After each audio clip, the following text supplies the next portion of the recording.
Week one is finally upon us. Nick Whalen and I are going to break down each game. We're going to look at the odds. We're going to look at the significant fantasy news of each, maybe have a nugget or two from our various drafts here on the RotoWire Fantasy Football Podcast.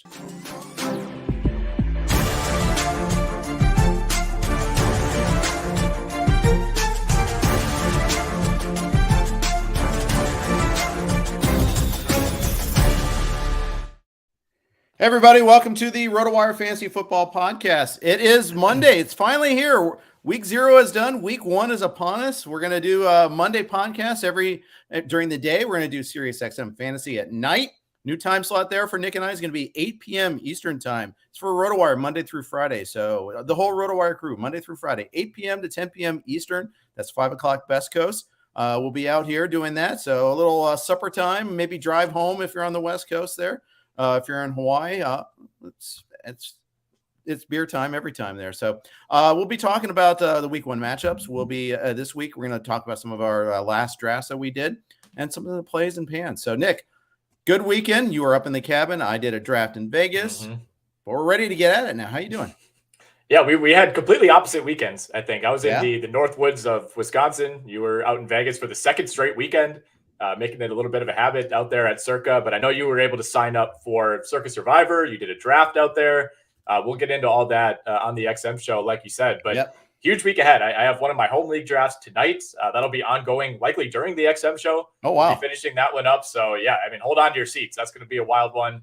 I have my NFFC Beat Nick Whalen League on Tuesday night. Then another home league draft that night as well. I know you still have a few more to get through before everything kicks off on Thursday night. I pawned one of my leagues off, actually. Oh, really? It was going to be Tuesday. I figure it would have been bad form for both of us to have drafts ongoing during the SiriusXM draft. So yeah, I was able to get rid of that there. I am, but I'm looking forward to doing the new slot, and we're going to have some live look-ins and things of that nature too. But let's get it right on with this week. Let's go. We're going to go game by game, folks. We're going to use BetMGM odds. But you have multiple odds you can look at here on RotoWire. If you go to rotowire.com/try, get a free 10-day trial, or free trial, excuse me. Used to be 10 days. It's not anymore, but free trial, no credit card required. And with that, you go to our gaming. If you go to football and you go to our sports betting tab, you can see all the week 1 lines, multiple sports books. So you can find your best odds. You can find implied odds, totals, you name it there. A lot of things, and it's really important to shop around and get your better odds if you can. If there's any sort of variance and you've got a strong feel, go get your best odds and best, and in many cases, maybe a best price also. I think that's important to shop around for that too. So let's look. Thursday night, Bills, Rams. Defending Super Bowl champ, Nick, is a home underdog? Really? That's what we're seeing. MGM. That's what we're seeing everywhere. Yeah, right. It's not just BetMGM with this line. And this is, these lines have been out for a while. NFL week 1, those are always in high demand. So essentially, as soon as that schedule came out, we had this line in, and this is one of the games that immediately jumped out. The Bills obviously closed last season, despite not winning the Super Bowl like the Rams. It felt like they closed the season with a ton of momentum. They loaded up, added some big names in the offseason, but at the same time, so did the Rams. So this line it's a little strange. That's for sure. I think it could easily be Rams -2.5, and nobody would really bat an eyelash. But maybe some trepidation about Matthew Stafford's elbow. Although, like I said, this line has been out for a while. It's not like it shifted to Bills -2.5 as soon as we started hearing these Stafford elbow concerns. It's been pretty consistently at this point for a while. So if anything else, I think it's just a vote of confidence by the odds makers in favor of the Buffalo Bills, and they are one of 10 road favorites in this week 1. It's super, super unique week 1. If you're playing Survivor, if you're playing pick'em pools, it's really tough. I was setting my confidence pool picks last night, kind of doing my initial pass, and like my 6 most confident picks are all road teams. I rarely try to do that, but it's one of those weeks you almost have to.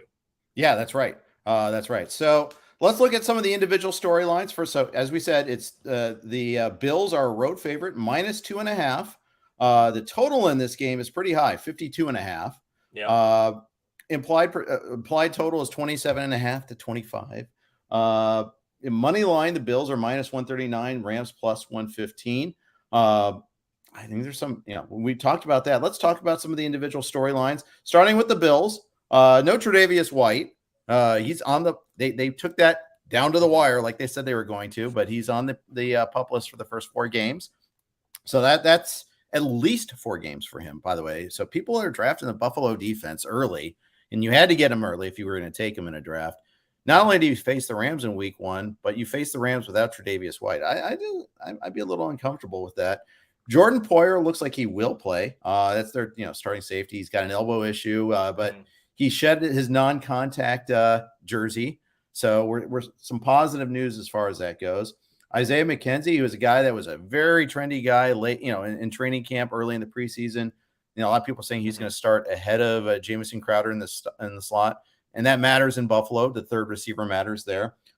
He says he's going to play. He's been, nicked up. They still haven't listed the official cause for him, but they'll have to starting, I believe, later today on Monday here, because the way the schedule goes for the NFL injury report. We'll have a better idea on this one pretty soon. Yeah, still some names, like you said, that are up in the air at this point. Although I think, with Trey White, not really a surprise. It felt like it was heading this way for a while, especially given the timing of that injury. And on the other side, Matthew Stafford claims he's fine. There was a report over the weekend that this is something that he's expecting to have to manage throughout the season. You don't love hearing that. I mean, that's essentially him saying like, yeah, it's probably not going to get better. I'm going to have to fight through it. But, it's something that he battled at the latter part of last season. And obviously was just fine, especially when it mattered most in the postseason. So, it makes you maybe think twice about someone like Allen Robinson. It adds a little more credence to the belief that Cooper Kupp won't be able to repeat what he did last season. But yeah, I'm with you. It's not enough for me to definitively say, oh yeah, the Bills are going to go on the road here and smash the Rams. Maybe the Rams don't have the greatest home field advantage, but I still don't feel like that's the biggest factor in this line. I think it's just, we also have to keep in mind, they're trying to get even action on both sides. The Bills are the Super Bowl favorites. They continue to be bet down. I think they're at plus 550 now at BetMGM. That's an improvement just in the last couple of weeks. So there's a lot of people piling on this Bills team, and that's a part of the reason, that they're pretty significant favorites, given the fact that they're on the road here. But I'm with you. I think we're going to get a really close game. Sometimes these opening games, you never really know what to expect. Yeah, that's right. Interesting player prop. Devin Singletary versus Cam Akers. You're drafting Akers before Singletary in every draft almost. Although I've seen over the weekend Akers stock is dropping in some of the NFFC leagues and some other places. And 2 of the 3 sports books that list them on RotoWire, Singletary's rushing receiving yards prop is 67.5. Akers is 61.5. Not a lot of confidence in Akers, who's missed a lot of time in training camp and practice due to soft tissue issues. However, he did return to practice last week. Yeah, these running back situations are eerily similar, I feel like, right? I mean, you have guys in Singletary and Akers who are the number one guys and are listed as the number one guys, but you don't really feel like they have that job overly securely. In Buffalo, you have James Cook. You still have Zach Moss, who this time last year everybody loved and thought was going to have a bigger role. And then, of course, with the Rams, we've talked at length about the Akers versus Henderson pairing and how the ADP just doesn't really match up with how close that workload I think projects to be, especially early on. So, for me, I would be tempted if it's kind of a head-to-head prop. I think I would lean Singletary. I just don't trust that we're going to see Cam Akers get like 80% of the carries. I think, especially early in the season, this could be close to a 50-50 split. Now, you could get Cam Akers like minus 135 to score a touchdown at any point in this game. I don't have a problem with that. You can get Singletary at plus 105 to score at any point in this game. You can get Gabe Davis at plus 150 to score at any time. Those are maybe where I would target, if I'm looking at player props. Yeah. By the way, Henderson's got a higher rushing receiving total prop than both of those backs. He's at 69.5. I got Henderson in the NFFC primetime draft. It was kind of a late ad for me. But by design, I was going late on my second running back. So I went Penny in the 8th, Henderson in the 9th, Michael Carter in the 10th. I tried to hit it with some volume there after waiting to get my second running back. I got Chubb in the 3rd. So I have one known starter, but so I'll, Penny, I'm going to start early on in the season because I don't think we're going to see Walker for at least a couple of weeks, but Henderson, he's startable in a pinch. I don't love the matchup against Buffalo, but it's a possibility. Just keep that in mind that he's out there. Yeah. No, I mean, you don't feel great if he's your second running back, but if he's your third back, if you have to throw him out there in a flex situation, I don't think you're in terrible shape. No, I think, and looking at the rest of your roster, you have Michael Carter, you have Alexander Madison, you have Jeff Wilson, so you're going to have some options. I mean, it might be one of those things where it's you have to kind of choose one of that group each week, and it's going to be frustrating if you choose the wrong one. But no, I'm with you. I mean, as we've said over and over and over, like I would much rather have Henderson at his ADP than Akers at his ADP. To me, it's just not close. Absolutely. We're in lockstep on that one there. Mm-hmm. We're starting Stafford, right? Oh yeah. I think he rises to a top 12 quarterback this week. Yeah, I don't think there's an issue there. I mean, obviously you're going up against what projects to be a good defense, but like you said, no Trey White. Super productive last season. 2 great receivers in Kupp and Robinson. So I think with Stafford, you're keeping the elbow issue in the back of your mind, but until he proves on the field that it's affecting his performance, I think you start him with confidence to begin the season. Yeah, I think Higbee's a 50. I think he's if you waited on tight ends, maybe. I don't really love the match. Probably find a better option this week. Dawson Knox, you're starting. Davis, you're starting. I'm not even going to mention the obvious guys, but yeah, I would start Stephon Diggs. I was going to put it out there. Okay. Same with Kupp. I would, start Cooper Kupp. If there's one thing you take away from this podcast, put him in the lineup. Yes. Let's move on because there's a lot more games we have to cover. Yeah, there sure are. Saints Falcons. Let's go with them next. Line on this one is another one of the 10 road favorites. The Saints are a 5.5-point favorite on the road against Atlanta, a divisional foe. Total in this game is 42.5. This is a massive vote of no confidence on this Atlanta offense and Marcus Mariota. What say you about this matchup? Well, I like the Saints here. This is a team that started fast last season. Obviously, we know what the changes are here. Starts at the top with Sean Payton, but I'm pretty down on the Falcons. I don't think that's a take by any means. They're right down there when you look at teams with the longest odds to win the Super Bowl, teams with the best odds to finish with the worst record. Mm-hmm. I thought they actually put together some pretty exciting drives during the preseason. A lot of those with Desmond Ridder. They were a much more fun looking team than some of the other bad teams that we saw struggle during the preseason. But for one, we don't even know if Drake London's going to be out there, right? I mean, really no practice for Drake London in almost a month. He got injured in that first preseason game.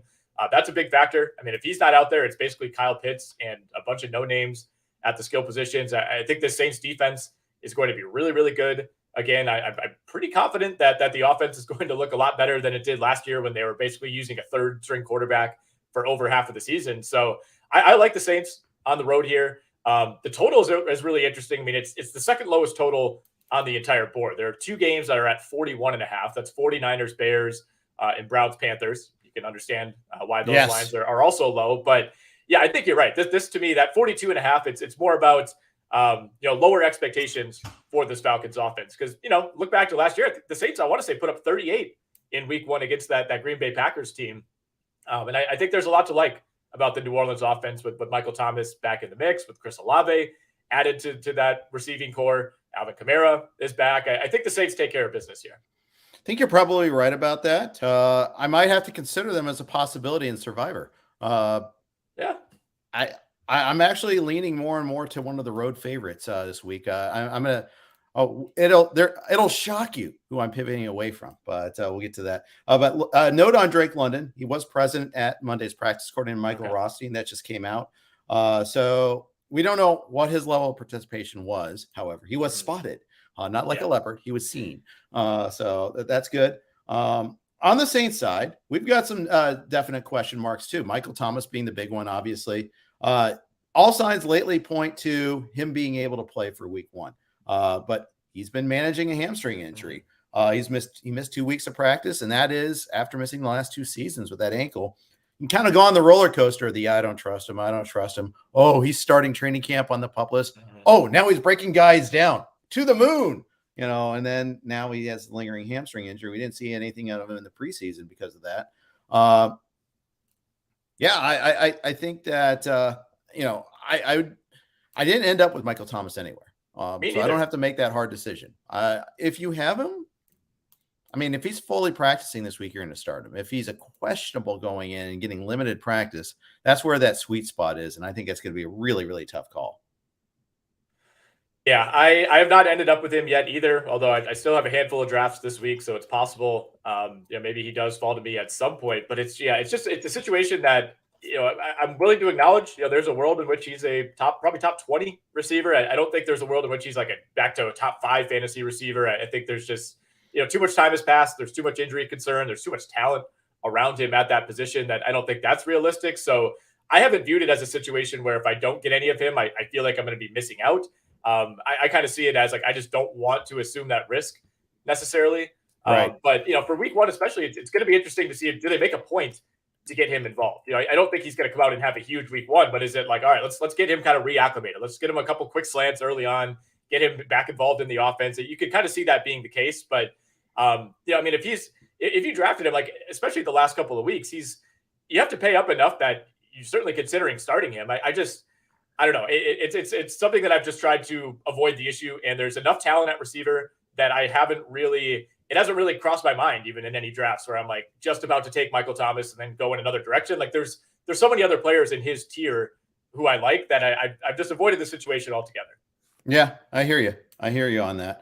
Running back situation. Alvin Kamara looks increasingly unlikely that he's going to face any discipline from the NFL this season. Starting to go in the first round, the NFFC primetime, although in my particular one, he went like 16th overall, which I think is kind of gross. The guy was able to pair Barkley and Kamara together. That's all variance, but it's all upside too. He could have the 1-2 players at 9 and 16, which is pretty amazing. Yeah, I mean, I'm picking 8th in my draft on Tuesday. I would be thrilled if he's there in round 2. But I mean, at this point, he's even worked his way into like the consideration zone for round 1. I know his min pick over the last week is 8 in NFFC contests. I think I would probably lean elsewhere at that spot. But as we kind of move further and further away from talking about the potential legal ramifications, we've continued to see his ADP climb and climb week over week. I over the last week, he's going like 2 spots behind DeAndre Swift. I think I prefer Kamara there. I would prefer him to Barkley, given the injury risk, although I acknowledge that there is plenty of upside with Barkley. Kamara versus Mixon, Kamara versus Najee Harris, those are tough calls. Yeah, they are. They are very difficult calls there. So, and then, receiver-wise, do you start my guy, Chris Olave, in week 1? I mean, is he a receiver 4, receiver 3, receiver 5? I mean, that's a tricky call there. I mean, this is a great matchup against Atlanta. You want this matchup. You need this matchup. Yeah. Well, but I mean, do you have the courage to start him in week 1? It obviously it depends on your build, but looking at the draft that you were in recently, that NFFC draft, but you mentioned where you picked 3rd. Olave went as the wide receiver 2 for the team just before you. It was Mike Williams, and then Olave, and then Claypool and Boyd. So in that situation, you're choosing probably 2 of Olave, Claypool, Boyd. I mean, I think you're comfortable going Olave against this Atlanta team, right? I would just say that that's an unusual build for a team. Yes. I would not have drafted that way. Right. Well, part of that is they grab Mark Andrews, in round 2, and that obviously sets you back a little bit at receiver. Well, and Josh Jacobs in round 5. I think that was a mistake. Well, I don't. Luckily, you've cut off the names from this draft, so we can't air out whoever made that. Yeah. that selection in round 5. I could be wrong. I could be 100% wrong, but I don't like that build. And he also added Landry. You don't need to have Olave and Landry. You try to diversify a little bit, I think, but that's just me. Yeah. But yeah. Any other takes from this matchup before we move on? Because it's a lot of oxygen on these 2 teams. Oh yeah, we're way behind schedule. I think we talked yesterday. We're like, let's try to do maybe 3 minutes on each game. We're averaging like 11 minutes per game at this point, but it's week 1, man. I'm excited. I'm like every single one of these games I'm pumped to watch. And with Atlanta, it's just like hopefully Kyle Pitts has a good game, and I don't feel bad for him being on this terrible team. Yeah, I hear you on that. Saints will be without Trevor Penning, their first-round tackle, until November. They're not willing to concede that he's out for the year yet. Let's move on. Colts Texans. Colts are 8.5-point road favorite. Probably I think they're the biggest favorite on the board now. If you're trying to avoid the crowd and Survivor, this is it. And honestly, the Colts, what have they done to justify being such a big road favorite? I understand the Texans roster is pretty stinky, but when we last saw the Colts, they were getting eliminated from the playoffs by the mighty Jacksonville Jaguars. They have a history of kind of laying an egg in week 1. They've got a new quarterback. They do. I don't know. I mean, it's an interesting thing. The total in this game is 45.5. Implied final in this one is 27 to 18.5. Let's look at the Colts storylines first. Everybody loves Michael Pittman. He's climbing in the second round in the NFFC prime times, comfortably so. I think when I started ranking him, I had him around 40, and I was roundly and probably justly chastised for having him so low. But he is one. We've talked about him. He's an island. He's going to draw a ton of targets. Yeah, I mean, wide receiver 9 in the last week in NFFC contest. It looks like he went about wide receiver 11 in your draft, but I mean, at this point, totally justifiable to take him ahead of guys like Keenan Allen, T. Higgins, AJ Brown. He's kind of in that. Even Mike Evans is going, 4 spots behind him in NFFC contests. So yeah, a ton of helium there. I think a lot of it is, there's a considerable optimism with Matt Ryan, even at this point in his career. It just feels like he's the exact type of quarterback that they need, like, personality wise, I guess, after Carson Wentz. With a lot of the things that went wrong with Carson Wentz were kind of between the ears type of things. And I think there's a belief that Matt Ryan kind of solves all of those issues, even if, talent wise at this point in his career, he's not where he was, back in 2015 or 2016. But I think there's just so much more stability at the position now that, like you said, they're the biggest favorite on the board, 8.5 on the road.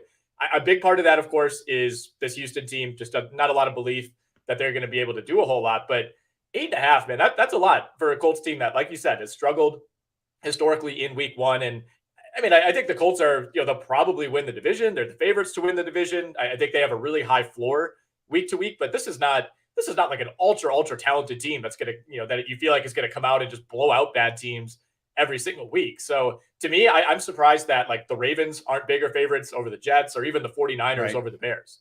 Yeah, that's right. So yeah, I agree. Couple other things on the Colts. Shaquille Leonard, looks like he might be able to play. He was going to be one of those guys who was on the PUP list. Most of the training camp got activated, tackling linebacker extraordinary. He's one of the better IDPs out there. Obviously, having him handy available would be huge for them. On that, otherwise, it's been a pretty quiet injury spring for the Colts, at least in terms of the players that we kind of hone in on a little bit there. I want to see a little bit of the wide receivers too, battle between Alec Pierce, Paris Campbell, whether Mo Alley Cox is actually the number 2 target. Nyheim Hines, maybe they throw to their backs more often. This is one of those kind of like, we talk about the Packers and who's going to get those targets. The Colts are definitely one of those teams too, because it's got to be someone besides Pittman that gets targets. Yeah, and that's a big part of the reason that Pittman continues to be driven up draft boards too, is there's just seemingly no competition behind him. I mean, it's Paris Campbell, who is on the first team I like the idea of this guy team, but has had almost no production. He's been extremely injured. I mean, Pierce is probably in that category as well. We don't really know. But again, I think Matt Ryan brings a really high floor to this team. And ultimately, I would take the Colts to cover 8.5. I don't think it's going to be one of those games where they're up 21-0 midway through the second quarter and it's just a breeze. Like I think we saw the Texans come out. Granted, it was the Jaguars in week 1 last year, but they put the smackdown on a Jaguars team that at the time people thought was going to be pretty good under Urban Meyer. And obviously that completely unraveled within a matter of weeks, but that was a somewhat major upset at the time.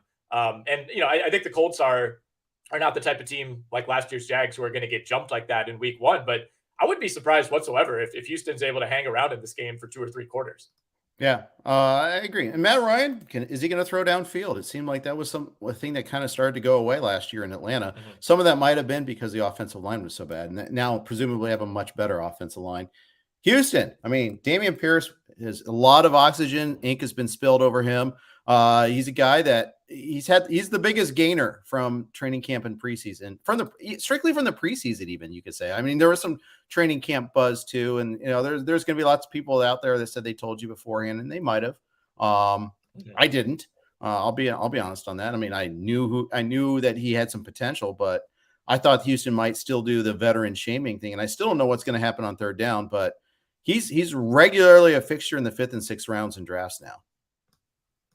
Yeah, I mean, he did everything he could, I think, in the preseason to justify that. And yeah, like you said, I'm trying to find what his updated. He's RB22 now over the last week. in NFFC, and he's going inside the top 60. I mean, it's a pretty stunning ascension, honestly. And it feels like for fantasy purposes, like that's really the only thing that everybody's monitoring for the Texans. Like I myself, given my investment in Nico Collins in a few leagues, I'll be keeping a close eye there. Probably won't end up starting him anywhere this week, unless I'm really hard up at receiver in certain leagues. But other than that, I think we kind of expect Brandon Cooks to be Brandon Cooks. I'll be keeping an eye, of course, on Davis Mills, but it's going to be all on Damien Pierce now to kind of live up to this pre-draft hype. Like he has become, if you had to pick one guy, one riser throughout draft season, I mean, it's him pretty clearly at this point. So you're drafting in the Beat Nick Whalen draft tomorrow night. You're drafting from the 8th slot. Let's say it's the 5th round, and you remember it's 3rd round reversal. So you're picking up 5.5 here. You only have one running back. Now, I know that's not often how you draft, but just for stipulate for that for these purposes, are you pulling the trigger on Damien Pierce there in like early 50s? Because presuming that you probably won't get him in the 6th. Right. Well, I'm seeing he went at with the 8th pick in the 6th round in your draft. So I know he did. Praying that happens. I'm praying that happens to me, but I'm kind of trying to look at like, okay, who would I take over him of that group? I mean, if it's between him and AJ Dillon, I would still take AJ Dillon. I would. I think I owe it to myself at this point, given how much I've hyped him up. But Pierce versus Akers, I'm taking Pierce. Pierce versus Breece Hall, I'm taking Pierce. Pierce versus Josh Jacobs, I'm definitely taking Pierce.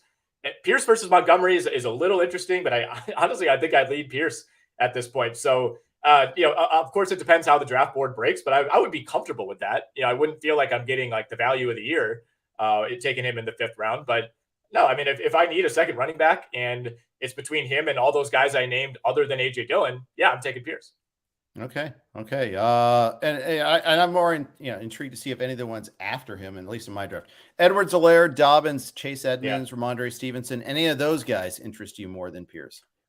I still remain interested in Edward Zelaire. I don't think he has a sky high ceiling, but I think if he stays healthy, there's going to be a really nice floor there. I'd prefer him to most of those other guys that I named. Like, for example, I would take him over Jacobs. Kind of wild that Jacobs went so far ahead of him, more than a full round. In your draft. Dobbins, I like. I mean, it just seems like the Ravens are really trying to temper expectations for Dobbins early on.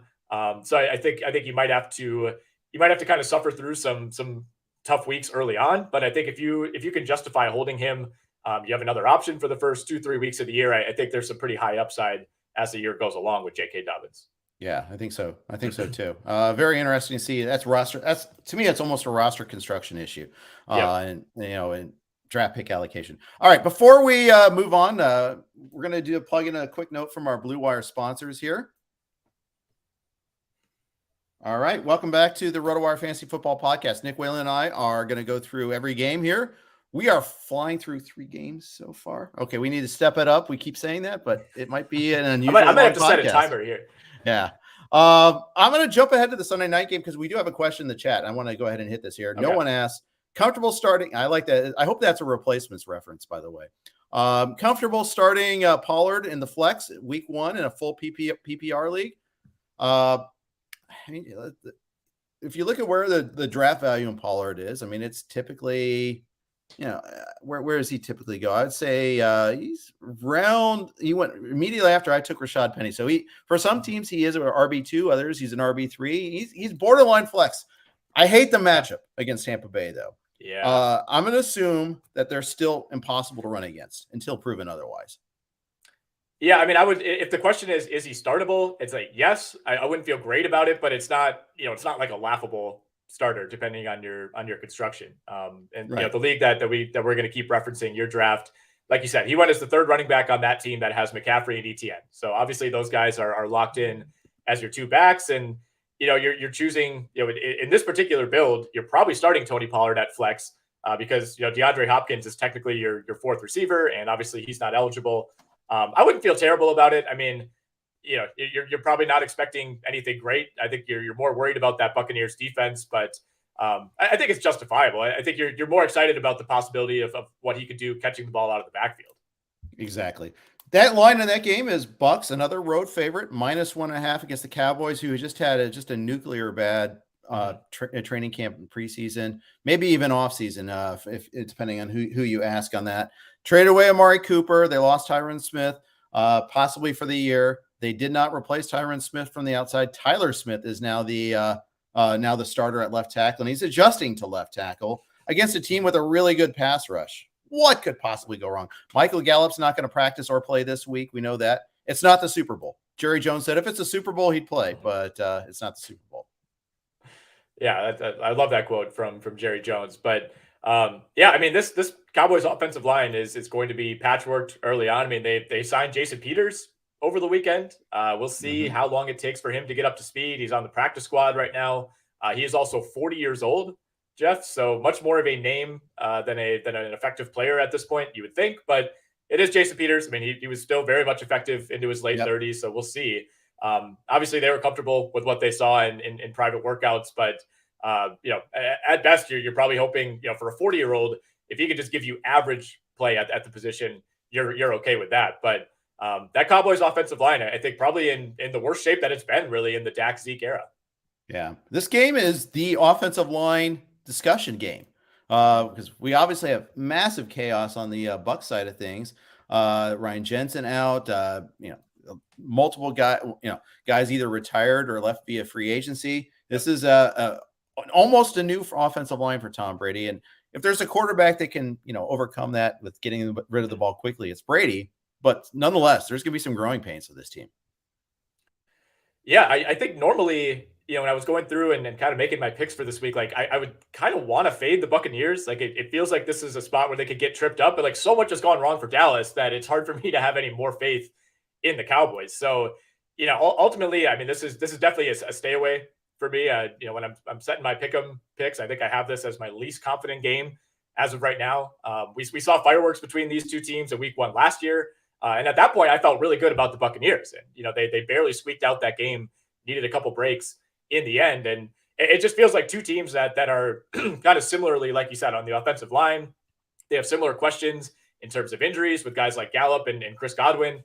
They're teams that if they weren't playing each other, I feel like I would try to fade them both in week 1. But the fact that they are playing each other, makes it really difficult. Very high total in this game, by the way, 50.5 is the over-under. Yep. Yeah. They're two dynamic offenses there. I mean, they're expected to be dynamic offenses there, and they were last year for sure. I think I'm going to take the Cowboys. I mean, I feel like it's a sucker play, but I don't know. It's a tough call. Looking at some of the fantasy decisions. Okay, Brady, Evans, obvious starts. Chris Godwin. Now here's one. He's practicing without a knee brace now. That was today, as a matter of fact. Pointing in the right direction. They say he's going to play in week 1. We thought that he's going to be out multiple weeks. Yeah, multiple ligaments were hurt here. I don't know, man. I mean, Russell Gage is dealing with the injury. He's coming back from a leg injury. He was able to return to practice last week. Quote from Todd Bowles: he's getting better and better. Expect him to be on track to play, trending in the right direction. All shiny, happy news so far. Yeah, I think at this point I'm comfortable with Godwin. He's always been one of my favorites. I found myself the last few years just like always finding a way to roster him. And, you're not getting that same discount, certainly, that you were a few weeks ago, or if you were drafting early a couple months ago. He went with the first pick in the 5th round in your draft. So you're going to have to pay up at this point for Chris Godwin. But, if he is indeed looking like himself in week 1 and he stays healthy going forward, I do think getting a guy like that, in a lot of drafts, you can still probably get him mid-5th round. That could end up being a big time value. So, as I do my final 3 or 4 drafts this week, he's somebody I'm going to be making a point to try to get. And, there's certain builds where he could be, if that guy could end up being your 3rd or 4th receiver. And if you're in that position, I think you're in really good shape. I agree. Let's share a quick note from one of our sponsors real quick before we go on to our next game, which will be Green Bay, Minnesota. Football is officially back on Monkey Knife Fight with all the innovation you're looking for. And if college football is more your speed, they've got plenty of that too. Fun first weekend of college football, by the way. Official week 1, even though week 0 is fun too. On Monkey Knife Fight, there's no sharks, no salary caps, and no math. It's just easy to play, easy to win, daily fantasy player props. Join now at monkeyknifefight.com and you'll get your first game free. Then use promo code RWNFL to get your first deposit matched instantly up to $100. So what are you waiting for? Join Monkey Knife Fight today. Got a lot of good stuff here. talking a little bit more about these games. Nick and I are going to go game by game by game. I've got a question from Mark asking, should I drop Irv Smith to get Tyler Algier? He already has Dallas Goedert. So, I mean, I think if you've got like 2 running backs on your bench, and you want a third instead of a backup tight end, I get it. I like Irv Smith, though. And I think Minnesota's going to play him in week 1, as early as week 1. I know he's coming back from yet another injury. It's tough to be patient with him. And I'm not so high on Atlanta's running game that I have to have Tyler Algier. I think the answer is really dependent on how many running backs you have on your team. But looking at Smith, he's been spotted catching passes in recent practices. Yeah. So he looks like he's ready to go week 1. This is going to be one of the more interesting games on the docket for me. I'm really looking forward to this one. Packers, another road favorite, -1.5. We have not a lot of new positive buzz though from this Vikings coaching staff, and just this should be a fun offense. Now that we've taken off the Mike Zimmer shackles, what say you? Yeah, I mean, I had a lot of conversations this weekend with a lot of people who are diehard Packers fans, and I think the Packers probably get tripped up here in week 1. I really do. The more I think about it, I still like the Packers long term. I like them to win the division. I think they're going to have a very similar season to the last few, where they end up with 12 or 13 wins. There's a couple rocky patches throughout the year.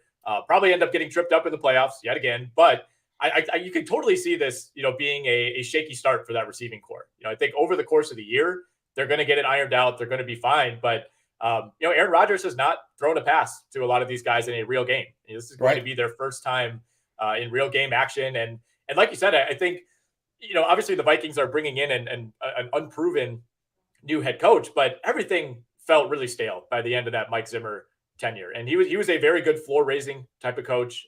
Right. Obviously a great defensive type of coach, but it felt like that team had tapped out its potential.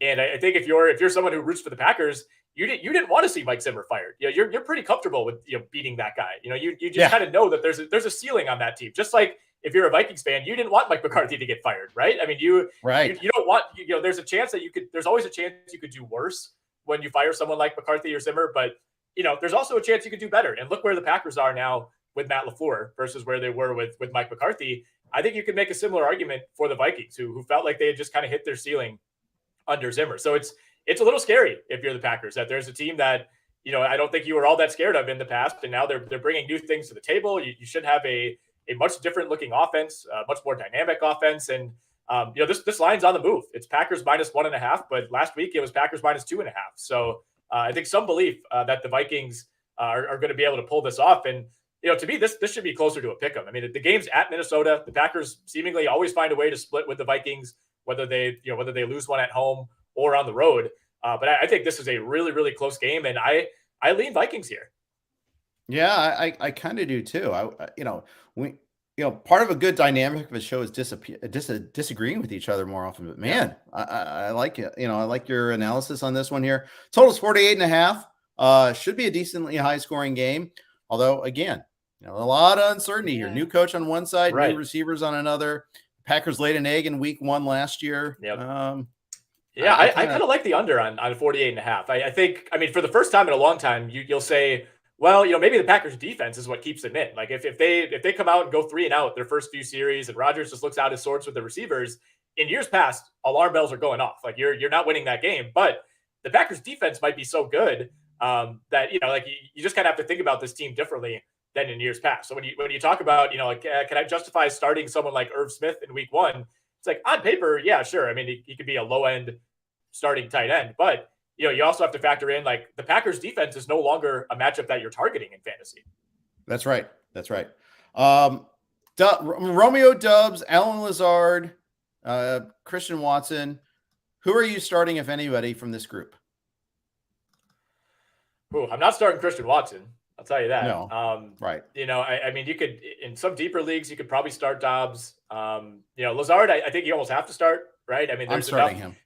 To me, there's enough touchdown potential with Lazard that I feel okay about that. We didn't really see him and Rodgers at all in the preseason, so there's still some question marks there. But yeah, I'm comfortable starting Lazard. I think you want a piece of that Packers offense with Doubs. It's like there's certainly a chance that he just continues what he was doing in preseason, and he's he's like the breakout star of week one. And if you don't have him in your lineup, you regret it.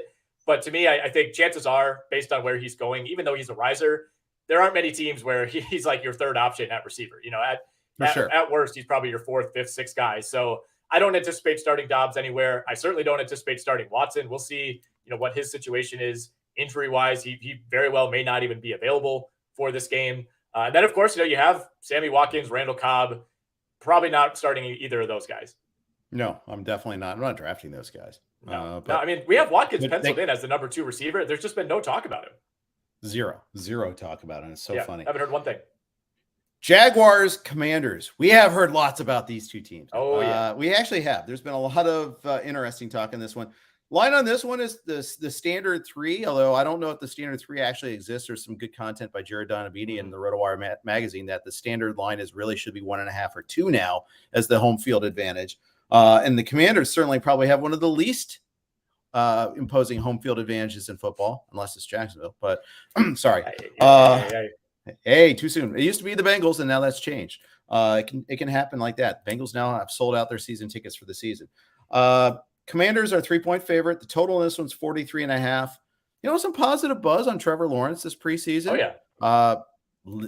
Travis Etienne went in the second round of my primetime draft. I was hoping to get him at 210.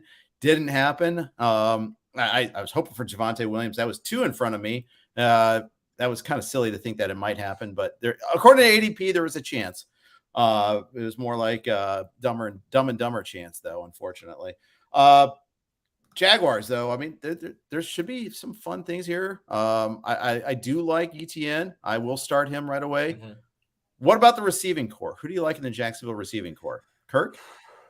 I guess by default, I have to say Christian Kirk. I did not love their strategy of quantity over quality, especially because it felt like right after they made all those moves, to sign a bunch of like B- level receivers, you started to see some other dominoes fall. It's like, well, why couldn't they have brought in AJ Brown? To me, I'd rather have one, elite guy rather than, signing a bunch of kind of B-level guys. But the overall talent level is certainly raised. There's not a situation in which Laquan Treadwell is going to be operating as the number 1 receiver for the bulk of the year for this team. They've spent a ton of money yet again in free agency. And, it in some ways it harkens back to, I think it was like 2015 or 2016 when they spent a boatload of money. That was when they went out and got like Julius Thomas. And that was supposed to be this big addition. And pretty much everybody they brought in flopped. It does feel like there is considerable optimism with the way this team is moving, but I remain really skeptical. And I think a lot of people are going to get suckered into betting the Jaguars in week 1. I think everybody's off the Commanders. Everybody hates Carson Wentz, but I'm approaching the Jags with caution. That's been my mantra, both in fantasy and in betting. I will be betting against the Jaguars in week 1. There's a quick little sneak preview. They're the Commanders are -3 in this game at BetMGM. I think over the course of the year, there's going to be a ton of improvement, but I remain skeptical. You talk about teams that have struggled in week 1 games in recent years. The Jags are at the top of that list. So right. I like the Commanders to win this game. And I don't have any Travis Etienne anywhere. I need to see it. I need to see it. I don't want to. I can't have the double heartbreak of the Jaguars going like 4-13 and Etienne also being a bust. I just can't expose myself to that risk. All right, it's too soon. I understand. It's okay. You've been hurt before. I do have lots of ETN, but I got him more is a 3rd round guy. I got him in the 3rd round. I'm willing to take him ahead of Zeke. That's kind of one where we differ a little bit there. It is betting on the come. 100% agree with you there. And I used to do the same thing as you. It's like I'll fade some of the players on my own team. The problem with that is then you get Jamar Chase going nuts in his rookie year and you don't have enough of them, or just don't have enough of Joe Burrow. Now, I want to have some Trevor Lawrence in my life this year. I got him actually in the prime time, not as my starter, but I do have him, and I think I want to be there when he. I think there's some breakout potential with him. I think that's the year 2 breakout is coming. Perhaps I know he doesn't have the same talent as Burrow had, for instance, but he has some. It's not totally bereft of talent, unlike last year. Yeah, right. I think Trevor Lawrence is going to be really good. I have no doubt about that. I don't know that it's going to translate to a 5-6 win jump compared to last year. So with the ETN hype, Travis Etienne went in the middle of the 2nd round in your latest draft. Breece Hall went in the middle of the 5th round. Like Etienne is essentially a rookie based on the fact that he didn't play at all last season, although he is coming off of an injury. Like, is it just a situation where he's clearly the number one guy, even though I think James Robinson's going to have more of a say in this backfield than people expect? Like, how do you justify ETN going that far ahead of the top true rookie in this class in Breece Hall? I think that's a very good question. I would say in part because we've already seen like Hall seed carries to Michael Carter a little bit there. Mm-hmm. Michael Carter is, new also. It's not like he's an old guy. He's spent some reasonable draft capital on him. That said, nobody expects the Jets to be a dynamic offense. Nobody expects the Jaguars to be a dynamic offense. Mm-hmm. It's a good question. It's a fair question there. And maybe I should be saying I should have more Breece Hall in my life. I don't have any, so more would be some. I mean, with ETN, there's the pass catching too. I think that's a huge part of this. It's just what he projects to do. I mean, the fact that he played with Lawrence in college, you kind of expect there to be some built-in camaraderie there. Yeah. I just feel like he's being valued almost on like a Saquon type of level coming into the league. And like, I mean, he was a very, very good college running back, but I don't think he had that kind of NFL pedigree, Well, if he did, he would have been drafted in the first round. That's what I'm saying. Right. So I'm just shocked that, strike one, he plays for the Jaguars. Strike two, he's coming off of a Liz Frank injury. I'm just really surprised that people are still drafting him with such confidence. I mean, like, I don't know, man. Maybe it's just the jaded Jaguars fan in me, but I think he can have a good year. I would not be comfortable taking him as high as the middle of round two. I don't know. Maybe I'm too jaded. Maybe so. Antonio Gibson starting for the Commanders. We got Brian Robinson on the NFI list, be out at least 4 weeks, but it sounds like he will play this season. Gibson didn't really go that much higher. He went in the 8th round in my primetime draft after Tony Pollard, after I took Rashad Penny. All the news was so negative on Gibson. The only thing that was positive was that he was catching some passes, but being relegated punt return duties, being behind both McKissick and Robinson at one point in one of the preseason games certainly wasn't a positive season for him, preseason for him. Right. I mean, just an all-time, just strange, bizarre situation where he was like the biggest faller of draft season. And then, the guy who's been one of the biggest risers obviously has that, tragic situation that just kind of knocks him out of the race temporarily. So everything's been negative about Gibson. And then now they're in this position where they essentially have to start him to begin the year. Really, really strange. With Robinson potentially coming back as early as week 5 or 6, it adds just another wrinkle to this. I mean, Robinson went the end of the 14th round in your draft. So obviously he's getting dinged for, the potential to miss well beyond 4 games, given the severity of what he's recovering from. But I think there's still this belief that there's kind of a clock in Antonio Gibson, right? That as soon as Brian Robinson is ready to go, whenever that may be, then everything will revert back to where we were a week and a half ago before the Robinson situation transpired. So with Gibson, it feels like, maybe you're kind of hoping you can get him for 5, 6, 7 good weeks. And then at that point, you do feel like the Commanders are going to give Robinson his chance. Right. They start off with the Jaguars at home, at the Lions, then Eagles and Cowboys. So they could start off with 2 wins, possibly. Absolutely. And Gibson could look good in those games, possibly. It could be one of those situations there where he does enough that at least he's in the mix, whereas before, or he could cough up 3 fumbles and we never hear from him again. So that's also possible too.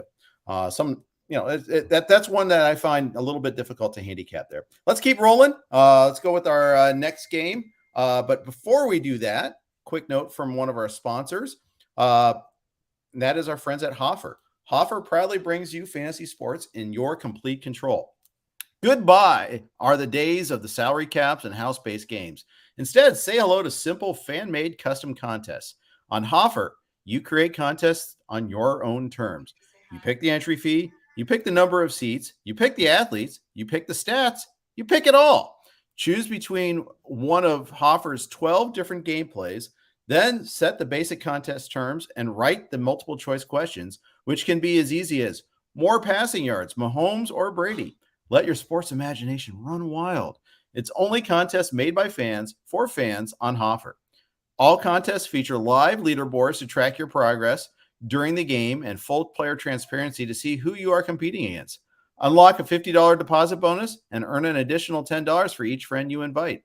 It's a whole new world in the DFS game, and Hoffer is ahead of the pack. So don't wait. Download Hoffer, that's Hofr, and challenge your friends today. All right, Nick and I are going through game by game. Let's keep rolling here with Eagles-Lions. Eagles are a road favorite, 4-point road favorite. 48.5 is the over-under. When we saw these two teams last year, it was an utter blowout, Nick. The Eagles went nuts against the Lions. Yet we all have these positive vibes now about the Lions because of how they finished, because of Hard Knocks. See, a lot of positive vibes on the Eagles too. I'm surprised this line's not just a little bit bigger. Same here. I think this more stems from the optimism around the Lions, where there's Derek Stevens was telling us right at Circa that the Lions are their second most or second biggest liability in terms of Super Bowl bets. Like there was a lot of Lions optimism going around right now, and I tell you what, I would not be betting the Detroit Lions to win the Super Bowl, and I would not be betting them to win this game. I think they're getting a little bit of the artificial Hard Knocks bump for sure. I think this team can take a step forward, but I also think the Eagles have taken one of the biggest steps forward of maybe any team just in terms of the personnel that they've added this offseason. So it already felt like Philly was moving in the right direction based on how last year went, and they were aggressive in adding A.J. Brown. They were aggressive in bolstering the secondary just last week. I think there's a ton to like here. However, when you start to look through and say, well, we know for a fact that every big road favorite is not going to win in week one. There's always at least one or two surprises. It's not crazy to think that the Lions could win this game. I will be rolling with the Eagles, but I won't be doing it overly confidently. There's still something in the back of my mind with the Lions where, hey, maybe the hype is justified. They're one of my choices for Survivor. The Eagles are in week one. It's a tough call, but well, the one I thought I was going to take, I'm not going to take. I'm looking forward I'll get to that when we get there. Which game this is going to be? You've teased it a couple times now. You'll reveal it when we get to that game. Yeah, that's what I got to get. Hey, it's a tease. That's what we call in the radio biz. No one asked, does AJ Brown still have a wide receiver one upside with his new team? Absolutely, yes. End of the second round for me. Happy to take him there. Yeah, absolutely. No question about it. You'll see him second, maybe early third in some drafts. But yeah, I mean, is he a guarantee to be one of the 12 best receivers in the league in terms of total fantasy points? No, but does he have wide receiver one upside? 100%. No doubt about that. Yeah. Similar. Do you guys think Swift can be a top 5 running back? Is he more of an RB2? Can be, yes. Percentage likelihood, I would say, is a little lower than that. Sorry, I interrupted you. No. I mean, I was just thinking about it. Top 5, again, it's like, can he? Yes, of course, there's a world in which that happens. I think it would be a combination of him, exceeding expectations and would probably need a couple injuries to, the guys who are consensus going ahead of him. I don't think he has top 5 upside personally, barring some major breaks. I also don't necessarily think he's a running back 2. Like, I think he's just a low end running back 1 for me. I'd agree. I'd like Barkley Kamara better than him at the end of the first round. I like Mixon better than him. I think that's where I probably draw the line. Same here. Yeah, same here. I think, with Barkley, there's obviously injury concerns that complicate things for me, but I prefer Mixon to Swift pretty easily. Yep. Hurts is an easy start this week. Brown's an easy start this week. Goddard's an easy start. Devontae Smith, I think he's a good WR3, maybe a wide receiver 4, maybe flex, but I think he's a start also. Lions side, I think TJ Chark's going to have a pretty good season. I think he's a sneaky guy. You may not even start him this week. You're not paying starting prices for him. No. I think he's a sneaky guy with Jameson Williams out at least 4 weeks, and there's no timetable on him. I think Williams is out more than 4 weeks. Yeah, you're talking late in the 11th round in your draft with DJ Chark. So like you said, you're not necessarily drafting him with the expectation that you're starting him, unless you're a team that maybe took someone like DeAndre Hopkins or, you have an injury situation that you're worried about in week 1. I would say his start percentage is going to end up being pretty low, but yeah, there's going to be room for somebody beyond Amon-Ra St. Brown in this offense. Like I think Jared Goff at this point is maybe, I'm not a Goff guy, but I do think he's become maybe slightly underrated. I think he's still very competent as far as leading an offense that could support 2 receivers and 1 tight end and Hawkinson for fantasy. Yep. Speaking of Hawkinson, we had a trade question here. Should I trade Deontay Johnson, TJ Hawkinson, and Eli Mitchell for Mark Andrews? If I have Lamar as my quarterback and Johnson's my flex and Mitchell's my backup, PPR league has DJ Moore and Lamb. This is a hard pass for me. If you want to reframe the question, okay, maybe you don't use draft capital later in the season, but would you trade your early third / late second, one of those picks for a third, a fifth, and an eighth? No, you wouldn't do that. That's way too. It's way too much for a upgrade there. I don't care that Lamar's your quarterback here. I know it's a nice bonus, but not enough to give up that much draft capital. Depth matters. Yep. Don't do it. Yeah, I feel the same way. I mean, it's certainly appealing to get the Lamar Andrews connection, but I mean, you're putting yourself in a really tough spot if either of those guys miss any time. And the drop from Andrews to Hawkinson is significant. Mm-hmm. But I think having to include Deontay Johnson, especially in that deal, to me is a little too much. Agreed. Moving on, Pats Dolphins. Dolphins are a 3-point favorite in this one in Miami. Total on this one is 46.5. When we last saw the Pats, their offense was getting knocked around. Their first team offense is getting knocked around by the Raiders' second and third team defense. Raiders are expected to be a bad defensive team too, although maybe that expectation is incorrect. Maybe that is the real takeaway from here. Who knows? We'll see. That said, is there which Pats offensive players are you even starting? Hunter Henry, I know you're starting because you've got him in some places. Harris and Stevenson, I guess, is it. And those guys are borderline. Those guys are like 8th round guys. Yeah. Yeah. I mean, Henry will certainly be in my lineup in at least one league. I actually, he's one of those guys that I actually kind of did a lot of like wait on tight end, and I paired him with someone like Pat Freiermuth. I felt like I had that pairing like 3 times in early drafts. So if I'm choosing between those two, I'm certainly leaning Freiermuth for week 1. I don't know what to think of this Pats team. This is maybe the most difficult game, I think, to pick straight up. Certainly the spread, adds another variable to that. The Patriots look so bad in the preseason, and for the most part, the Dolphins look good. And the Dolphins are the team with the shiny new weapon in Tyreek Hill. They're the team with the innovative new head coach that could kind of solve a lot of the issues that plagued that team early last season. And the Patriots, they're just one of those teams that you never want to bet against, right? If it was almost any other team that struggled to that degree in the preseason, I would just be completely off. Like I'm not touching this team in week 1. But you could totally see the Patriots just coming out and looking like the Patriots in week 1, because that's what they do, and no other team really gets the benefit of the doubt to that degree. And then of course the fact that they're playing the Dolphins at Miami, a team that they've always struggled with, even when they've had their best teams with Tom Brady, that just adds another variable to this one. I mean, this is as close to a throw your hands up game as it gets for me, especially as a non-Tua believer. I think this ends up just being a kind of grind it out. Probably I go under on 46.5 here. It's hard for me to see the Pats getting blown out in week 1, but based on how they looked in the preseason, it feels like it's on the table. I was going to call you a Tua hater, but I think that's too harsh. I'm going to call you a Tua skeptic. Absolutely. You could say hater if you want. Okay, hater. Okay, I like it. Steer into it. That's good. Yeah. I'll say this. If you are a skeptic of Tua, then you got to be nervous if you have either Tyreek Hill or Jalen Waddle. Two guys that normally you'd be pretty happy with. But you know what? Waddle did what he did last year with Tua, so I'm not really that worried. But yeah, I mean, I took Tyreek in the second round of this primetime draft that we keep referring to, and there's a decent amount of discomfort. I kind of have some regrets about the pick. It wasn't my first choice. It was break glass in a case of emergency, and if I'm too chicken to draft Kyle Pitts, which I wanted to do, and I wish I would have. Gone to Kyle Pitts, I think.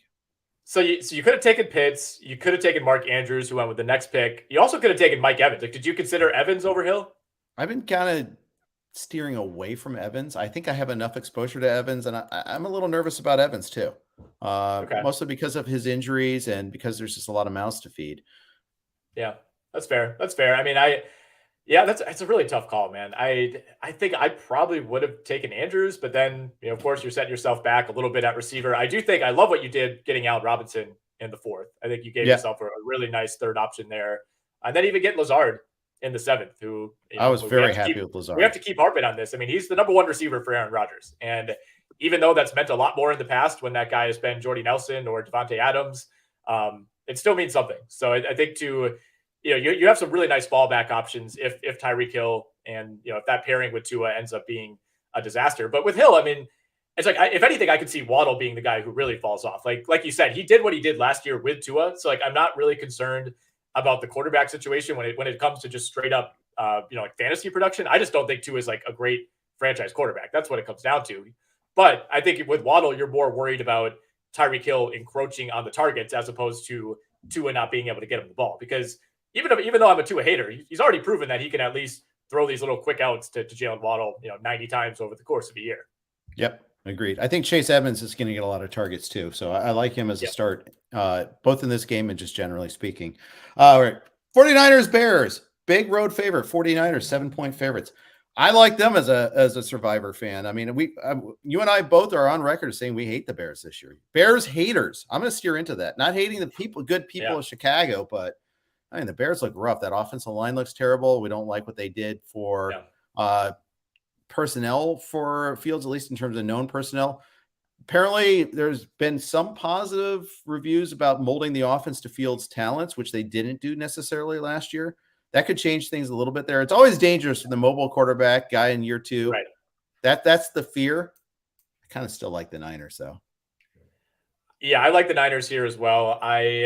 You get a really low total. I think there's the odds makers are kind of covering for the fact that there is a chance that the Trey Lance experiment, takes a little bit to get off the ground. I could totally see this being a game that's like 7-3 49ers at halftime. But I just think the total talent of the 49ers is going to win out, even if Trey Lance struggles. Yep. Yeah. Right now, I'd say it's Eagles versus Niners for me in terms of who I'm going to take. But there is one more also that I'm leaning towards too. So we'll see about that. There's actually two more now that I look at it. But okay, other guys. I'm starting Mitchell this week. Going to start the two receivers. Obviously starting Kittle if you have them. Lance is actually the debate. I mean, this is a very low total in this game. Vegas isn't really expecting the offense to be fully clicking, and let's face it, they weren't against the Texans. They played most of their starters, not their offensive line, and their game plan was, I've heard it phrased as admittedly vanilla. I think they were. I think they're aggressively saying it was vanilla. I think they weren't admitting it. I think they were stating it to try to defend Lance and crew a little bit more. Yeah. It was very vanilla, is the point. They didn't install too many run plays in that game. So I will say that. Yeah, I mean, I don't have any Lance myself. I've been trying to just stay away from that situation entirely, while admitting that there's a world in which it goes really well, and what he does on the ground just makes him a rock solid quarterback week to week. But if the drafts that we've been going through these last few weeks, the way that he's being valued, like I don't know who wouldn't be starting him, right? I mean, you're seeing him come off the board and sometimes the 5th, 6th, 7th. I mean, I know he went in the 8th round in your draft, but he was still the number 1 quarterback for that team. Oftentimes you're pairing him maybe with someone like Justin Fields, someone like Matt Ryan, someone like Trevor Lawrence is kind of your backup option. Maybe this week, you would consider like Matt Ryan against the Texans, but I think for the most part, the way that we've seen him drafted, the expectation is he's your every week starter. Yeah. I've seen him go a little bit lower this week. I mean, round 8 is, he went after Russell Wilson. Sometimes he goes ahead of him. I actually got him, Nick, in a super flex league as my second QB. And then I got him in the 11th round in another as my backup QB. So I think once Jimmy G was brought back, I think his price went down just a smidge. So something to watch for there. I'm not starting Fields this week. I really, unless it's a super flex league, and then I'm begrudgingly starting him. I am going to start Mooney. I don't have Montgomery anywhere, so I'm not going to start Montgomery. But if I had him, I would begrudgingly start him. Yes. And Cole Kmet, I'm starting because I have a lot of Cole Kmet. Yeah, we're kind of opposites on Kmet. I haven't really got him. I prefer, Freiermuth is right in that same range. I just prefer him. Hunter Henry, it's going a little later. I mean, Kmet's even put some distance actually between himself and Freiermuth in the last week. He's going a full round ahead. Is he? I'm just content to wait. Yeah, we're talking 115 versus 126 essentially. So it can vary widely draft to draft. But I just prefer to wait a little bit and grab Freiermuth. Let's see. I had a point I wanted to bring up here. Completely lost my place. I wanted to mention Fields in my Superflex draft last week. He went at the end of round 2. So I mean, there's a situation where like that drafter was targeting Justin Fields as his quarterback too, as opposed to doing it begrudgingly. Yeah, no kidding. No kidding. That is wild. So that was probably the biggest surprise for me of the draft. I think it was Josh Allen. It was the guy who had the number 1 pick, took Josh Allen and then paired him with Fields right away. Kmet went 3 rounds ahead, by the way, 3 rounds ahead of Freiermuth in my draft Saturday. Wow. So yeah, you're right. But I agree with your conclusion. I'd rather have Freiermuth 3 rounds later for sure. Yeah. Yeah. Wild that see that field. Yeah. Mobile quarterbacks, sometimes that there is that allure, especially in super flex leagues. All right, let's roll on. We got to fly here. Browns, Panthers. Another barn burner here. Baker Mayfield revenge game. Panthers are 2.5-point favorites at home. This is the standard 2.5. I'm going to be all over the Browns in this one. Despite Jacoby Brissett being the quarterback for the Browns, I think the Browns have a much better roster everywhere except quarterback. And even, they have McCaffrey on the Panthers, but I love Nick Chubb too. So, it's not quite a wash. It's a slight advantage for the Panthers, but the Browns have a better roster. I like the Browns a lot better in this game. Yeah. Defensively, I like the Browns a lot better. Although Carolina does get J.C. Horn back, who looked really good before going down with that injury early last season. That's a huge piece. That's a top 10 pick in last year's draft. So I think Carolina's defense should look a little better. But yeah, I don't know. I don't know if this line is like you said, the Panthers are at home here. It's Jacoby Brissett at quarterback for the Browns, so I get it. But it almost feels like the line is like reading too into the Baker revenge narrative. And it feels to me like this game is either going to go really well and Baker Mayfield like blows the doors off and has 3 touchdowns and just, it's kind of his big return game, or it goes really badly and the Browns win this game easily. I don't see there being like an in-between for Baker Mayfield. Yeah. I could see him like he was with the Browns in his rookie year where he's talking smack at the sideline, at his former coach. We'll see. I think that's a given. I know he's selling shirts. I don't know if he's selling these or somebody else is using his likeness to sell these, kind of this Baker versus Browns thing. So I don't know. I feel like more often than not, when you have a buildup like that, you're kind of setting yourself up for a potential letdown. Yeah, I think so too. I'm starting DJ Moore. I'm starting Cooper, although I don't have Cooper because I kept pushing him down. But if I had Cooper, I'd start him. I think I have him in a keeper league, so I'm starting him there. But not happy about it. Obviously, starting Chubb and McCaffrey. Not a whole lot of fancy players going on in this game, though. Njoku, maybe. If you're really waiting on tight end, I guess. Yeah. Or, Tommy Tremble, if you're like really, really, really waiting on tight end. No, you're right. it's for us, like, this is an exciting game, as a football fan. It's not a whole lot on the line fantasy-wise outside of the obvious. Yeah, exactly. All right, Ravens-Jets. Ravens, 7-point favorites. Total is 44.5. This is another survivor option. Ravens, they're extremely well coached. The Jets, Salah, I like him. He's a decent head coach. We don't know who's going to be the quarterback. Zach Wilson has not officially been ruled out yet in this game. It could be Joe Flacco. It could be Zach Wilson. There's a lot of skill position players that get drafted relatively early for the Jets. You got Breece Hall that we mentioned, although not as early as usually the first rookie running back is taken. Obviously, there's going to be a lot of people that are interested in Elijah Moore. Garrett Wilson, I'm not starting this week. I don't think he's even starting. So if the Jets aren't starting him, I'm not going to start him. On the Ravens side, the running back question is obviously pretty huge with Dobbins, whether he's going to play. Seen with a limp last week was a big thing, and then he pushed back against that pretty hard. But they don't know if he's going to be ready to go for this week. Yeah, we saw the video from practice where he was kind of hitting a blocking dummy and was pretty clearly limping. So he can debate that if he wants, but I don't know if he was doing a fake limp for the cameras, but it certainly looked like he was favoring that leg. So I think there's reasonable skepticism around J.K. Dobbins. This to me, if I'm playing Survivor, I think I'm leaning Ravens right now. I think this number could be higher. I said earlier in the show, I think you could swap this line with that Colts Texans line, and nobody would really bat an eye. I think if you're the Ravens, you're hoping that Zach Wilson is the quarterback, right? Because there's still this weird Joe Flacco, almost another revenge game. Yeah, like a less testosterone fueled like Baker Mayfield versus the Panthers situation. But like every time Joe Flacco's under center, there's a potential for like something weird to happen. I think if you're the Ravens, you would love a potentially not yet 100% Zach Wilson in there at quarterback over Joe Flacco, who at this point in his career, it's Joe Flacco, but I still think he provides you a pretty significantly higher floor than Zach Wilson, who on Zach Wilson's bad day, he's the worst quarterback in the league. Yep, absolutely. Absolutely there. I like the Ravens as a streaming defense for the first couple of weeks of the season too. Yeah.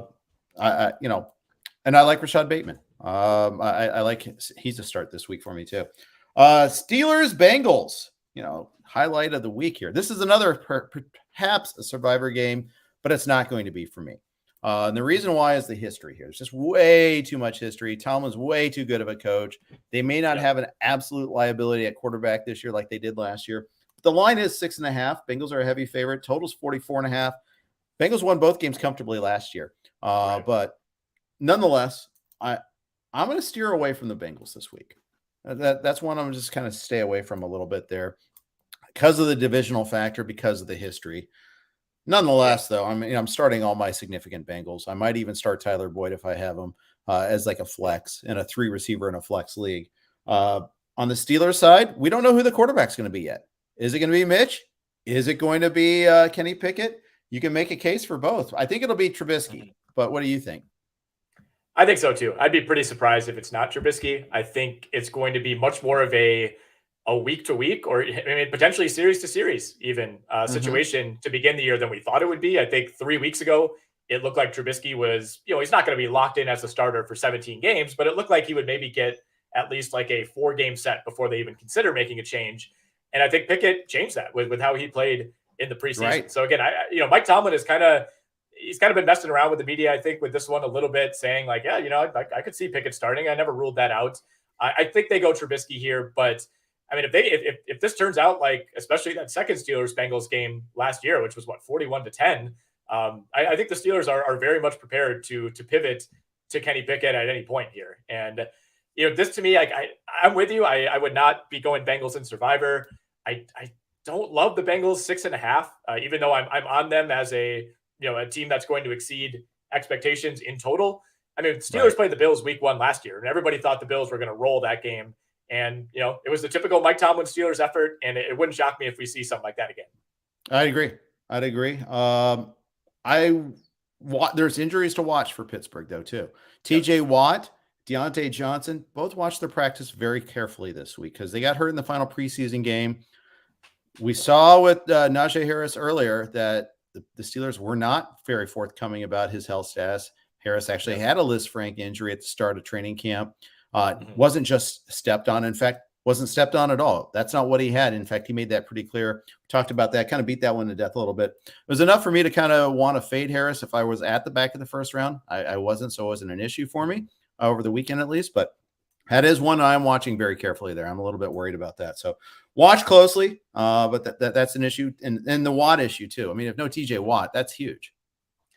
Oh, yeah. I mean, if TJ Watt isn't playing in this game, that changes things considerably for me, because I think what you're most worried about, it's not, you're not worried about, Mitch Trubisky coming up and lighting up the Bengals this week. I think you're more so worried about, the Steelers defense just being the Steelers and finding a way to slow down the Bengals. Exactly. Had a question: Ravens or Packers defense for the rest of the season? I go Packers defense. What say you?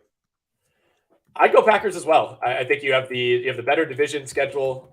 The Ravens early on, I'm with you. You go Jets, Dolphins. They play the AFC East the first 4 weeks of the year. Really weird schedule. So Jets, Dolphins, Pats, weeks 1 through 3. I think you feel good about that. But then you go into a much tougher stretch. Where you get the Bills, you get the Bengals back-to-back weeks. You wouldn't feel great about rostering that defense for those 2 weeks in a row.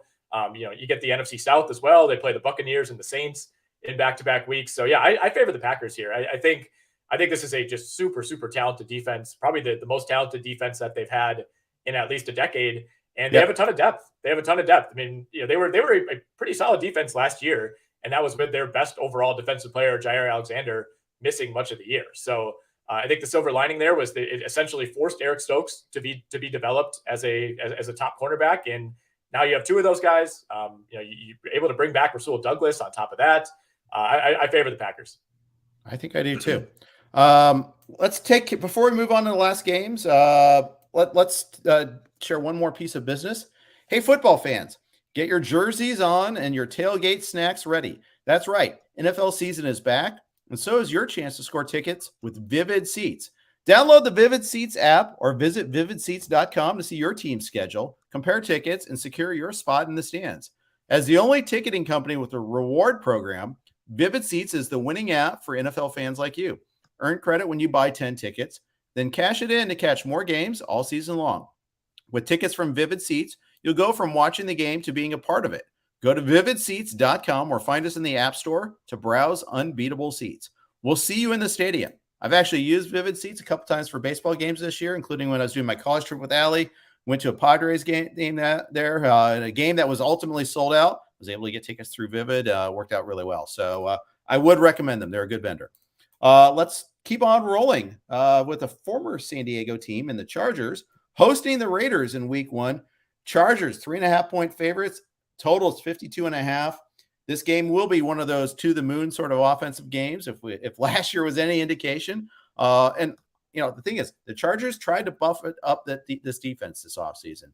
They had some significant additions, but one of those guys is hurt right now, and that's Jackson for the J.C. Jackson trying to is one of their big signings from the Pats. So seeing him trying to be the shutdown corner. Not right away. We'll see. He's listed as questionable, so he's not officially out, but he was out 2 to 4 weeks with an ankle surgery. That was a week, about 10 days ago on August 23rd is when we had the latest note on him. Yep. I don't think he'll play in week 1. So that's something that I think is definitely a negative. Yeah. They did add Khalil Mack. They did add, they did add Jackson. This supposedly a stronger defense. They couldn't stop the run at all last year, though. No, they couldn't. I mean, it was comical at times how easily teams were able to push them around. And adding Khalil Mack certainly helps.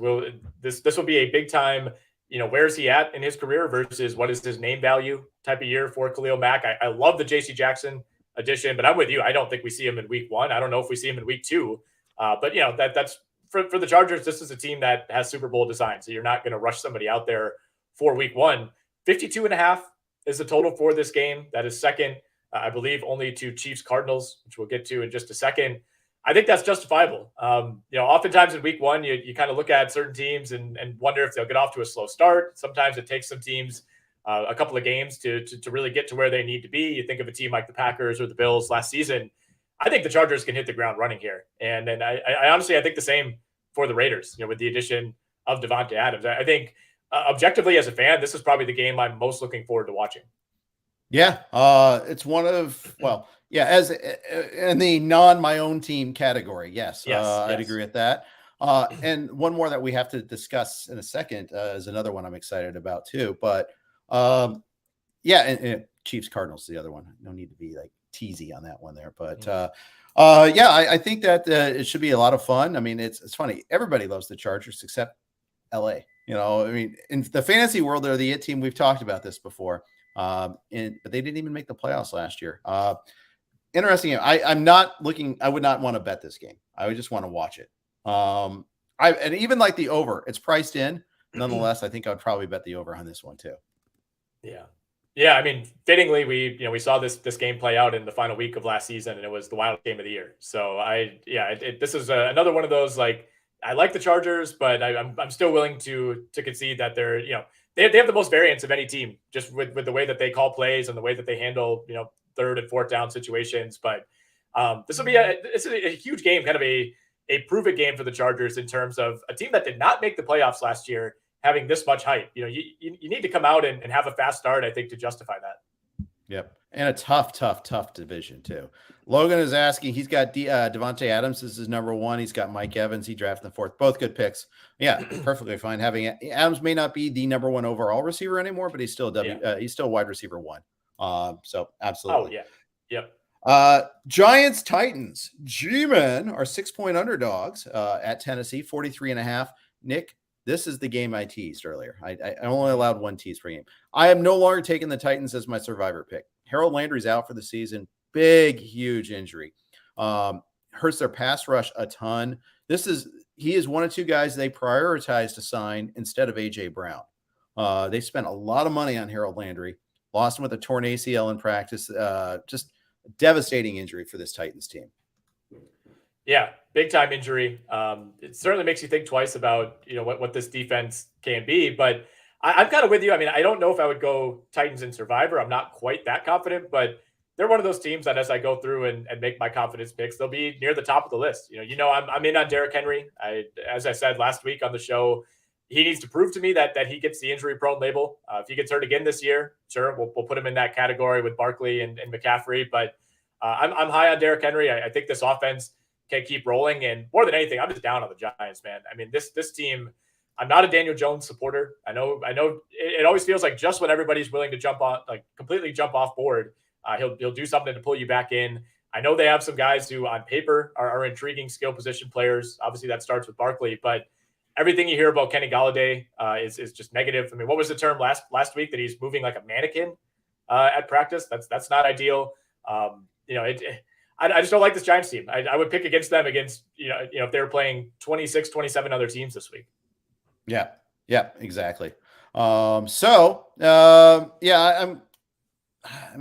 really wanted to use the Titans in Survivor. I thought it was a perfect setup there. Not a division game. You got a home team against a struggling quarterback. I don't know, it's just enough for me to be a little. I'm a little lukewarm now on the pick there, but we'll see. I mean, and the Giants. Daniel Jones has looked terrible. I mean, he did okay against the Bengals' second team defense, but there's practices where you saw he was like clearly missing throws. Mm-hmm. I don't know. I've got a lot of bad feelings there. Chiefs, Cardinals. Chiefs, 4.5-point favorites. Biggest total of the week, 53.5 here. This is the other game I was looking forward to in part because these are teams that are mysteries. Both supposedly high-flying offenses here, but no Tyreek Hill now for the Chiefs. Is Juju going to step up and be the man again? This is a guy that didn't draft in the second round and previously. He's obviously doesn't have a noodle-armed quarterback anymore. He's got a guy that can throw the ball downfield. It's going to open a lot of doors for him there. But is it going to be Juju? Is it going to be Sky Moore? Is it going to be Valdez Scaling that really benefits from being that? But the thing is, it's like MVS goes from Rodgers to Mahomes. I mean, what a life. Running back, who's going to be the main guy? Are we going to see a lot of Pacheco? Are Pacheco stands going to be justified in their love? A lot of questions. On the Cardinals side, no Hopkins. That's a big one there. How much is Marquise Brown going to step up after missing a lot of time in training camp himself with an injury? Yeah. A lot of question marks on both sides of the ball, but ceiling is just way high here on both teams. Yeah, ceiling is high for both teams, especially the Chiefs. The floor to me is very low for the Cardinals, though. And this is a team that has started fast the last couple of years. They got off to a great start last season.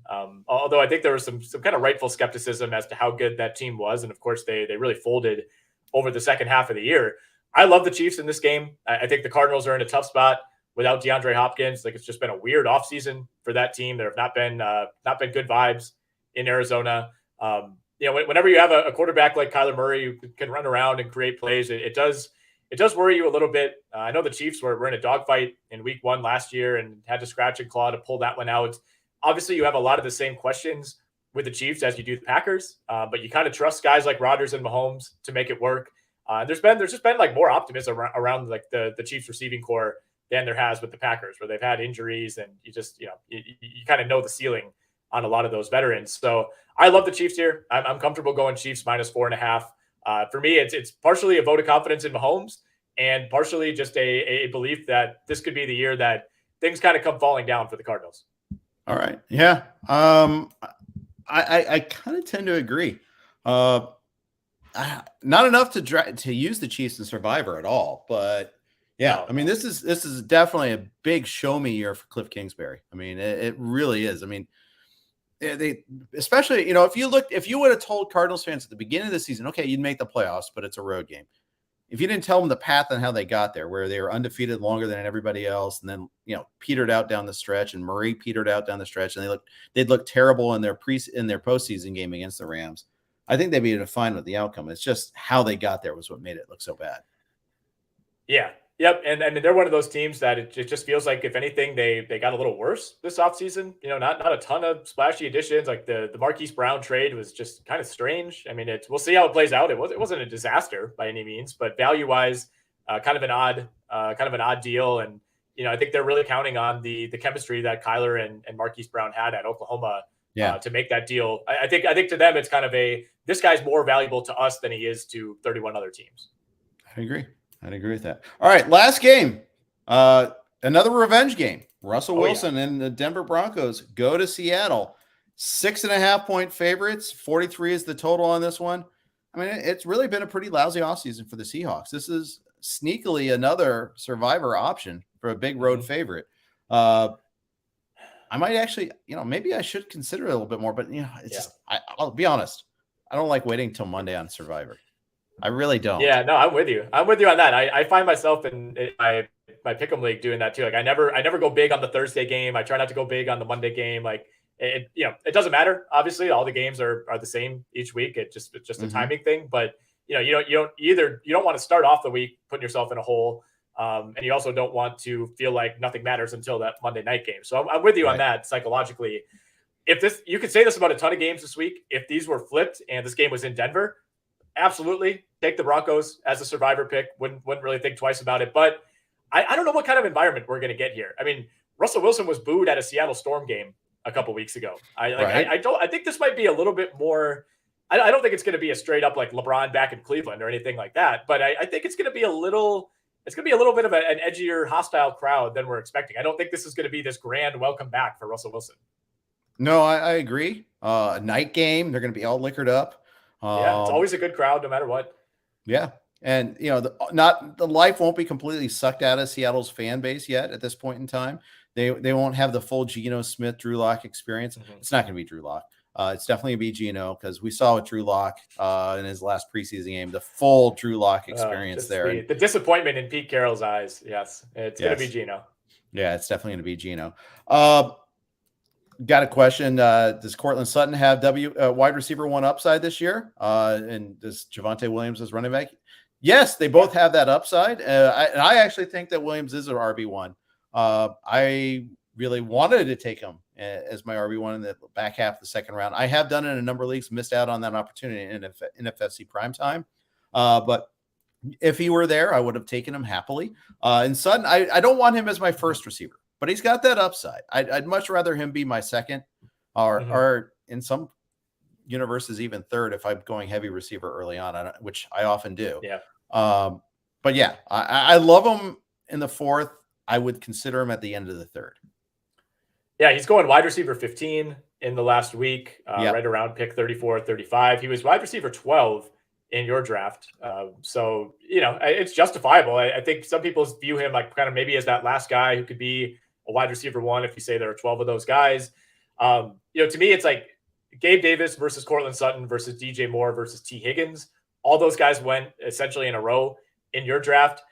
Like I think Sutton to me is like he's definitely closer to that tier, obviously, than he is like to Jefferson, Kupp, Diggs, right? Like I don't know if there's a world in which he's ever going to be that productive, but you hate to say it, but the Tim Patrick injury, probably bumps him up a little bit. Being the number 1 target for a vastly improved quarterback situation in what should be a really good offense. There's a path to it happening. Absolutely. I think his ceiling is probably, maybe he's like the wide receiver 7 or 8, but I think he has a pretty high floor too. Like, how do you value Sutton versus Higgins? Is that pretty close for you? Yeah, closer than it was at the beginning of draft season. Yeah. In part because of Higgins' shoulder too. I mean, the fact is that's lingered a little longer than I'm comfortable with. I thought I'd have a lot of T. Higgins this year, and I don't. I only have a little bit. You have to pay up for him. Yeah, you do. You don't feel good. I mean, like I have him in a few spots, and you never feel great. You like having that guy on your team, but you're never like, wow, what a great value. It's like I keep feeling that way with like where I get Allen Robinson or even like someone like Mike Williams who went in the 4th round of your draft. Normally when you get those guys, you're like, okay, nice. I feel good about this pick. With Higgins, the times I've gotten him, it's like, I guess I'll take him here because I know he's not going to be there when it comes around. Well, and the thing is, he's getting drafted as if he's a team's obvious number 1. Yes. As opposed to the top number 2 out there.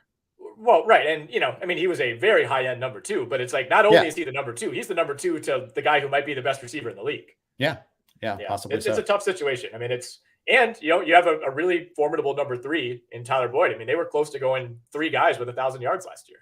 Exactly. All right. We covered a lot here. Sure did. Yeah, we did. We got Jake and Joe coming up tomorrow as we continue our weekly routine. Please lock it in. Thank you guys for all the participation in the chat room. Thanks for listening to us here.